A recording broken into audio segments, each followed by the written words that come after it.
Wow, there was a huge split between the critics and the audience score of this movie on Rotten Tomatoes. I guess you could say that I thought that the warm reception of critics for this trilogy, I thought that streak was unbreakable. Alright, my puns are done. Don't worry about it. So, I literally just got back from seeing Glass. It was a great movie. Review over. No, I'm joking. So, here I'm going to style the review differently to most reviews. The first half of this movie, can't talk today.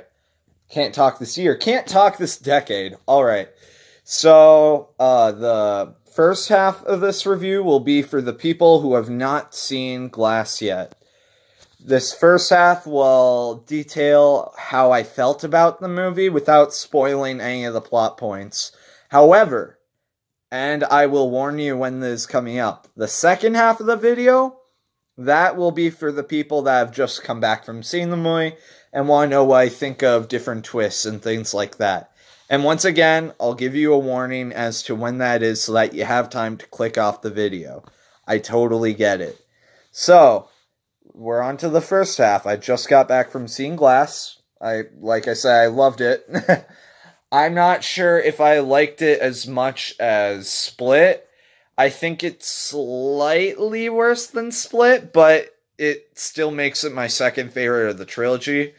So, let me explain... No, wait. I'll save my experience with the films for the spoiler section, because I'm also going to spoil Unbreakable and Split, which, if you're going to watch these movies, watch Unbreakable first, then watch Split, then go see Glass while it's in theaters.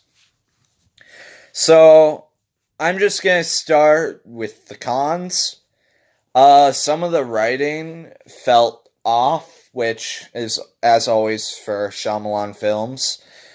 What was another thing? Oh yeah, I found the plot pretty predictable for the most part. Like, if you've seen the trailers for the movie, you can basically guess where it's going the whole way through. Some of the things that were supposed to be shocking twists, I honestly found extremely predictable. And one of the twists, I kid you not, in this film, I predicted when I first watched Split. I am not joking, to the point where I thought it was just subtle storytelling, them revealing that, but mostly because of one image in that film. But guess they're saving it as a plot twist for this movie, which I saw coming a zillion miles away. Anyways, now that we've got all those cons neatly tucked into the corner, why did I like this movie so much? Well, I went in with really worried expectations. I was sure I was probably going to like it, but the critical scores for this movie were devastating. So I was worried that it was going to crap itself in the third act like everyone else says. Well, I would technically say that each act of the film is great. Like, I honestly think that each act of the film is a constant stream of quality, which is much different from everyone else who said the first act was fantastic, the middle act people were mixed on, and the third act sucked. I disagree. Man, this is hard to talk about without delving into the spoilers, just like all the other critics said, which I didn't understand until I reached the third act of the movie. I was like, yeah, a lot of this, needs explaining. James McAvoy, as always, is hilarious, creepy, and I'm struggling to come up with a third adjective, all at the same time. He's pretty great throughout the runtime, but I feel like this is mostly Bruce Willis's movie again. Even though it's called Glass and you expect it to be Samuel L. Jackson's movie, he isn't in it, a lot, which is kind of what I was expecting since he was so far down the cast list. But yeah, it kind of feels like Bruce Willis's movie to me. The other movies, just like the other two movies, this movie is slowly paced and there's barely any action.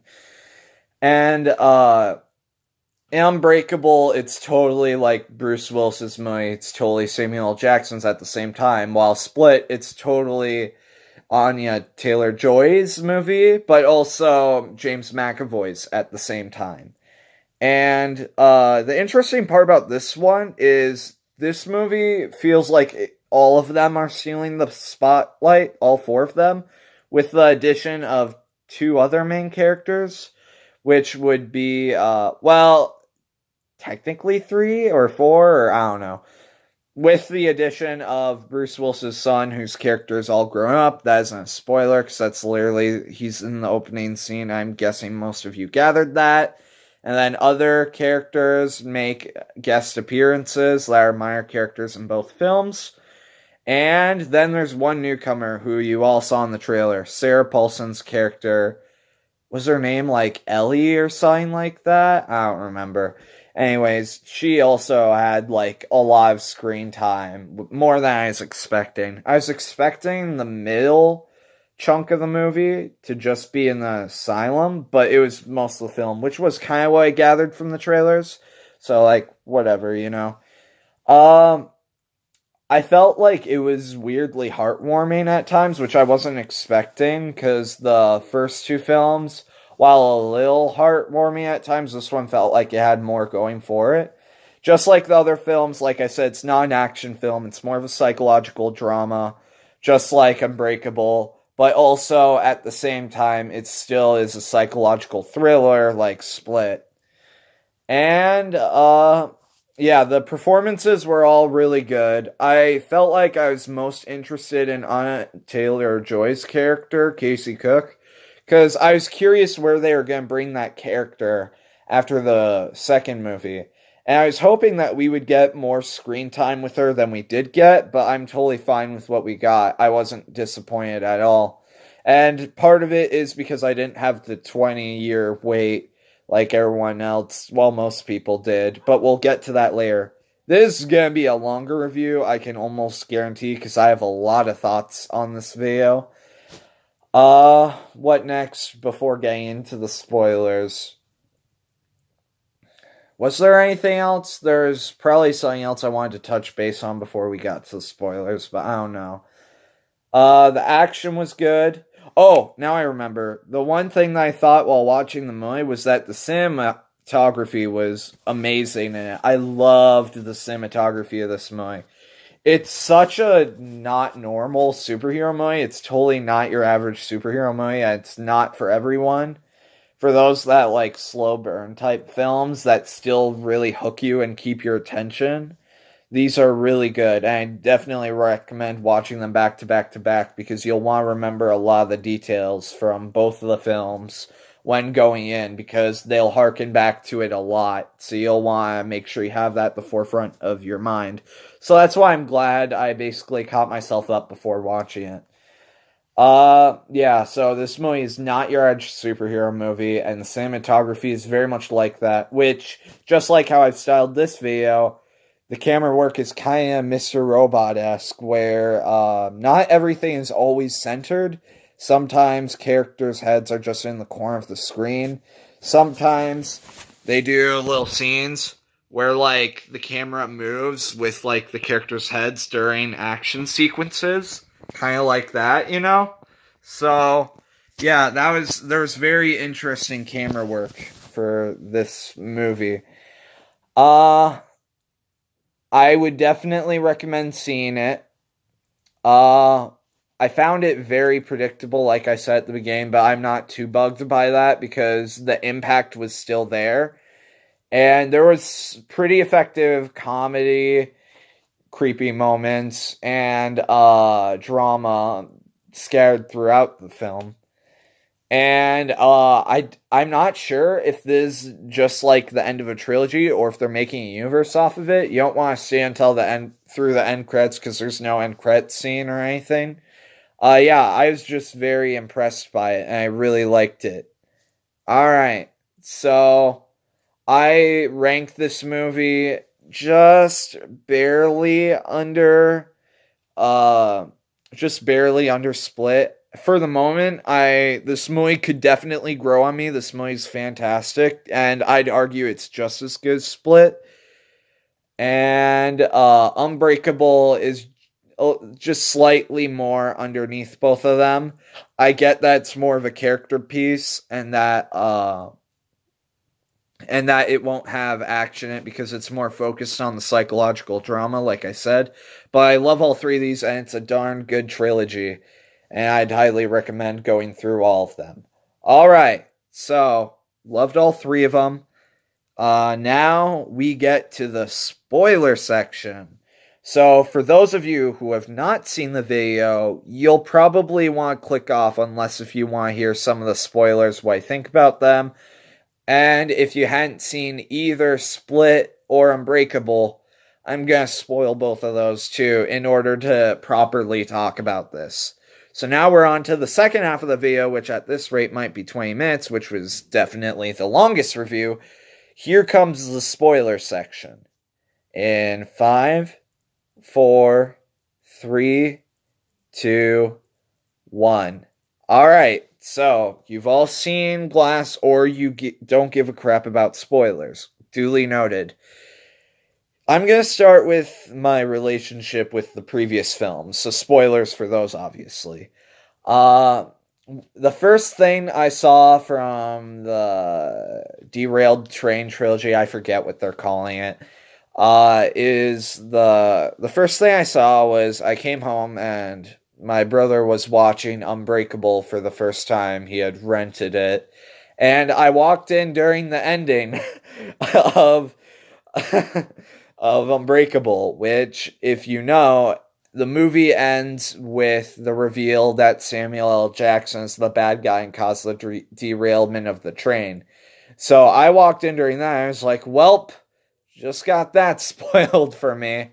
And then years later, like 5 years later, I watched Split, and I absolutely loved it. And I understood the end credits scene mostly because I had seen that ending of Unbreakable, which I hadn't seen Unbreakable at that time, so it was kind of good that I got spoiled for me. And this movie, Glass, was the first M. Night Shyamalan movie I went into without the twist having been spoiled for me, whether from conversations or whatnot, and just pop culture in general. So, because now I'm starting to get into M. Night's films, even though he's not one of my favorite directors, his writing is always kind of lousy, but he has very, very interesting situations. Oh, that was another thing I forgot to mention in the first half, but we'll get back to that. Or maybe, you know what, I'll just say it now because I already forgot and I don't want to forget again. Each of the characters, all the main characters, they were all very engaging, and because most people going into this had seen Split and had seen Unbreakable, you had already gotten to know the characters and you gotten to care about all these characters. So that makes it extremely effective when you're bouncing between all of them doing these things because you're interested in what they're doing. You're interested in where they are now. You're interested in each of the characters' storylines. Even if you might be more interested than others, it rarely leaves you bored. So back to my relationship with the Moyes. When Bruce Willis popped up at the end of Split, I was like, oh, okay, so that explains why James McAvoy wasn't defeated at the end of Split, because of course they're going to face off, and Bruce Willis is going to win or die, or I don't know. And then,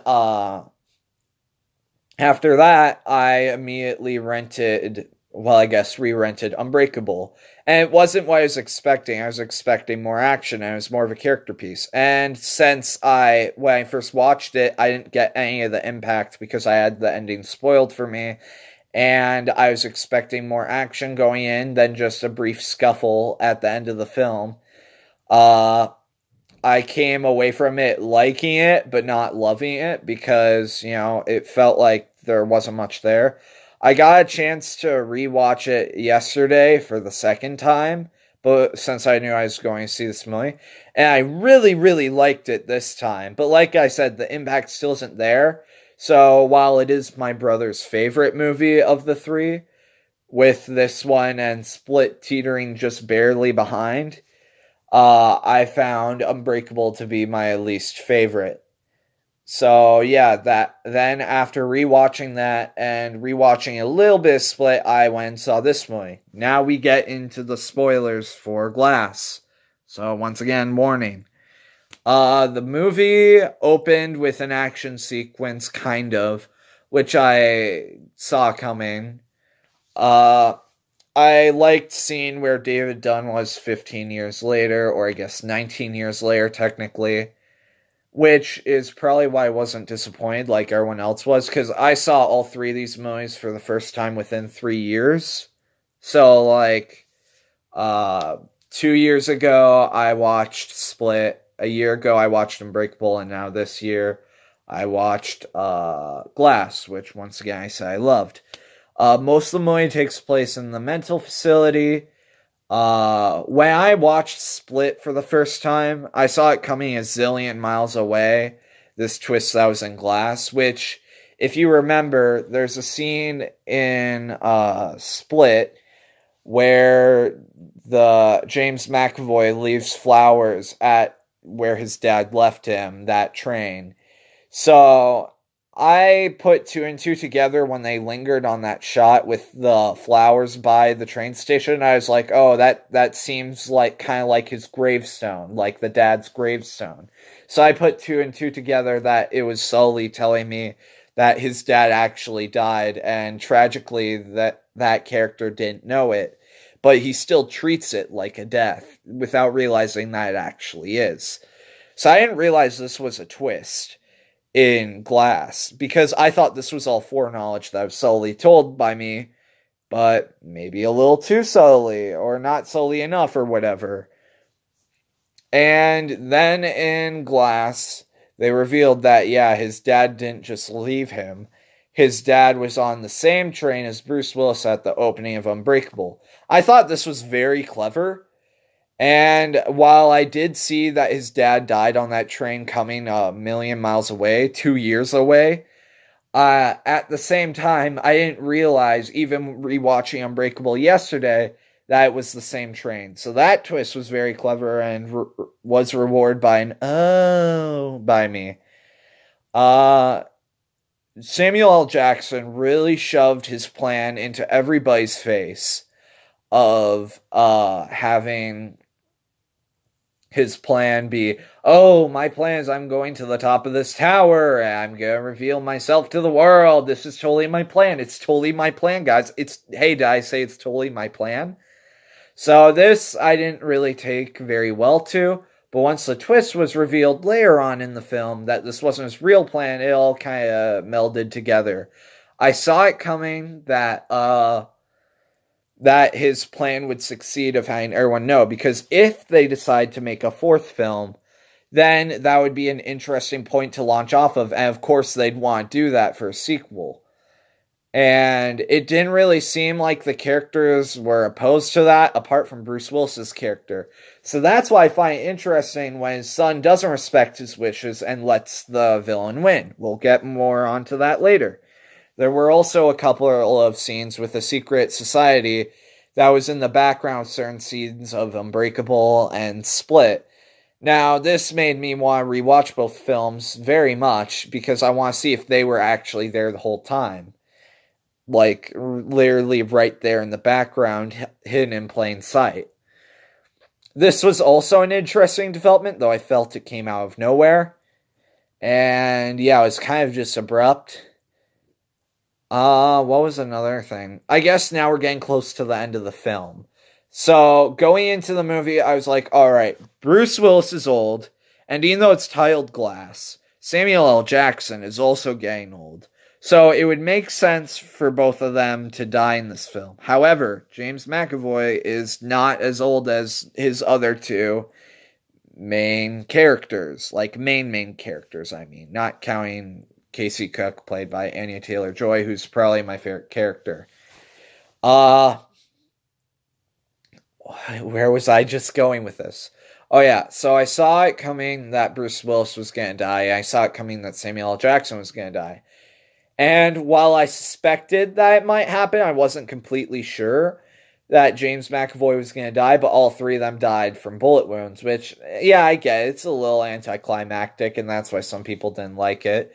But I found it suiting, and I was so proud of the makers of the movie that they didn't pull a Batman vs. Superman, even though tonally it started to feel like it at this point, and have all the characters be resurrected last minute, because it doesn't fit within this realistic tone. And yeah, I really liked how they ended off the characters' lives. I felt it was fitting farewell for those characters. And it's interesting how their loved ones, because they don't want their loved ones to be forgotten because they're their loved ones and their friends, that was Samuel L. Jackson's failsafe because no one would want them to be forgotten. So, of course, they're going to disregard Bruce Willis's wishes to be forgotten so that way no one realizes the thread's actually there when it is. So I found this a very interesting choice that the good guys who are left alive decide to let the bad guy win because they can't stand having these characters be forgotten. It's like a memoriam to them. So I think that's it. I'm not sure. There might be a couple of things I'm forgetting here, but there were a lot of thoughts I had running through my head while watching this film. Like I said, I loved it. I would highly recommend it. Man, my foot's falling asleep. Yeah, I really liked the movie. Thank you for watching this. If anything else comes to my mind that I forgot to mention, I'll mention it. But, yeah, I'm gonna now address that the instant movie reviews, while yes, I am gonna be posting them if I see them in the theater, now I've decided to redefine it because instant used to mean it just came out to theaters, I just saw it, you're about to see it right now instantly. That was the original gimmick. But now that I think about it, there's so many movies that I've seen that I'm not going to have reviews for because I'm going to forget about them. And it would be nice to kind of have a documentation of what I thought when I first watched it. So now, every movie that I watch from this point on, I'm going to try my best to have an instant movie review as redefine it as I just watched it and now I'm just giving it to you guys. So that's going to be the new definition. So expect a lot more of these. Like, I would expect this to be a daily thing, if not, like, 2 times a day.